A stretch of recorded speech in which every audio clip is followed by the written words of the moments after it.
Thank you again for joining me today as we wander into yet another chilling tale. Today's story is about a man going about his day on autopilot until he realizes something is very wrong. Will you be able to pick up what's wrong before he does? Or are you also on autopilot? Have you ever forgotten your phone? When did you realize you'd forgotten it? I'm guessing you didn't just smack your forehead and exclaim, damn, apropos of nothing. The realization probably didn't dawn on you spontaneously. More likely, you reached for your phone, pawing open your pocket or handbag, and were momentarily confused by it not being there. Then you did a mental recap of the morning's events. In my case, my phone's alarm woke me up as normal, but I realized the battery was lower than I expected. It was a new phone, and it had this annoying habit of leaving applications running that drained the battery overnight. So I put it on to charge while I showered instead of into my bag like normal. It was a momentary slip from the routine, but that was all it took. Once in the shower, my brain got back into the routine it follows every morning, and that was it. Forgotten. This wasn't just me being clumsy, as I later researched. This is a recognized brain function. Your brain doesn't work just on one level, it works on many.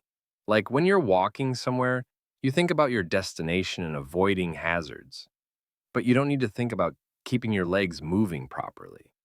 If you did, the entire world would turn into one massive, hilarious Q-op cosplay. I wasn't thinking about regulating my breathing. I was thinking whether I should grab a coffee on the drive to work. I did. I wasn't thinking about moving my breakfast through my intestines. I was wondering whether I'd finish on time to pick up my daughter Emily from the nursery after work or get stuck with another late fee. This is the thing, there's a level of your brain that just deals with routine so that the rest of the brain can think about other things. Think about it. Think about your last commute.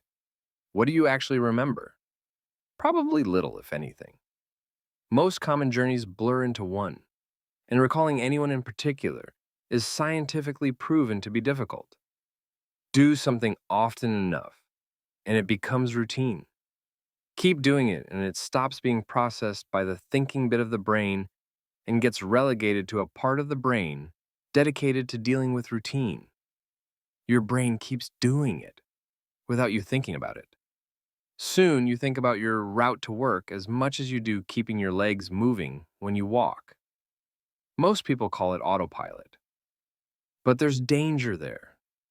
If you have a break in your routine, your ability to remember and account for the break is only as good as your ability to stop your brain going into routine mode. My ability to remember my phone being on the counter is only as reliable as my ability to stop my brain entering morning routine mode, which would dictate that my phone is actually in my bag. But I didn't stop my brain entering routine mode. I got in the shower as normal. Routine started, exception forgotten.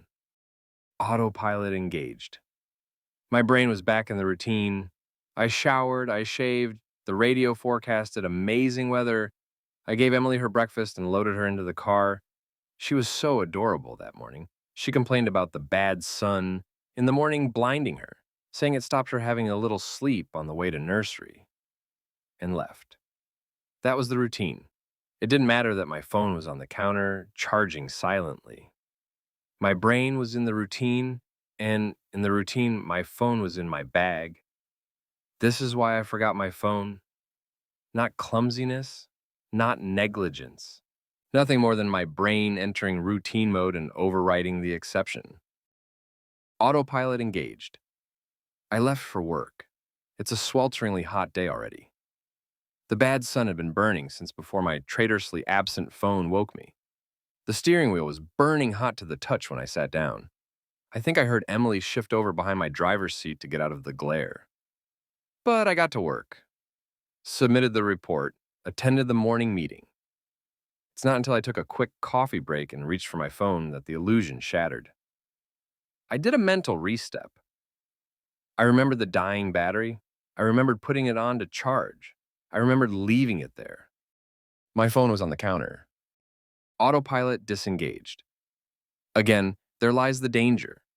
Until you have that moment, the moment you reach for your phone and shatter the illusion, That part of the brain is still in routine mode. It has no reason to question the facts of the routine. That's why it's a routine. The act of repetition. It's not as if anyone could say, "Why didn't you remember your phone? Didn't it occur to you? How could you forget? You must be negligent." This is to miss the point. My brain was telling me the routine was completed as normal, despite the fact that it wasn't. It wasn't that I forgot my phone. According to my brain, according to the routine, my phone was in my bag. Why would I think to question it? Why would I check? Why would I suddenly remember out of nowhere that my phone was on the counter? My brain was wired into the routine, and the routine was that my phone was in my bag. The day continued to bake. The morning haze gave way to the relentless fever heat of the afternoon. Tarmac bubbled. The direct beams of heat threatened to crack the pavement. People swapped coffees for iced smoothies. Jackets discarded, sleeves rolled up, ties loosened, brows mopped. The park slowly filled with sunbathers and BBQs. Window frames threatened to warp. The thermometer continued to swell. Thank God the offices were air-conditioned. But, as ever, the furnace of the day gave way to a cooler evening. Another day, another dollar. Still cursing myself for forgetting my phone, I drove home. The day's heat had baked the inside of the car, releasing a horrible smell from somewhere. When I arrived on the driveway, the stones crunching comfortingly under my tires, my wife greeted me at the door. "Where's Emily?" Crap. As if the phone wasn't bad enough. After everything, I'd left Emily at the fucking nursery after all. I immediately sped back to the nursery. I got to the door and started practicing my excuses, wondering vainly if I could charm my way out of a late fee. I saw a piece of paper stuck to the door. "Due to vandalism overnight, please use side door. Today only." Overnight? What? The door was fine this morning. I froze. My knees shook. Vandals. A change in the routine. My phone was on the counter. I hadn't been here this morning. My phone was on the counter. I'd driven past because I was drinking my coffee. I'd not dropped off Emily. My phone was on the counter. She'd moved her seat. I hadn't seen her in the mirror. My phone was on the counter. She'd fallen asleep out of the bad sun. She didn't speak when I drove past her nursery. My phone was on the counter. She'd changed the routine. My phone was on the counter. She'd changed the routine, and I'd forgotten to drop her off. My phone was on the counter. 9 hours. That car. That baking sun. No air, no water, no power, no help. That heat. A steering wheel too hot to touch. That smell. I walked to the car door, numb, shock. I opened the door. My phone was on the counter, and my daughter was dead. Autopilot. Disengaged. Hi, everyone. Thank you for listening to the end. I would love if you could subscribe and leave your comments below. It would definitely motivate me to make better videos in the future. Thank you again, and see you in the next one.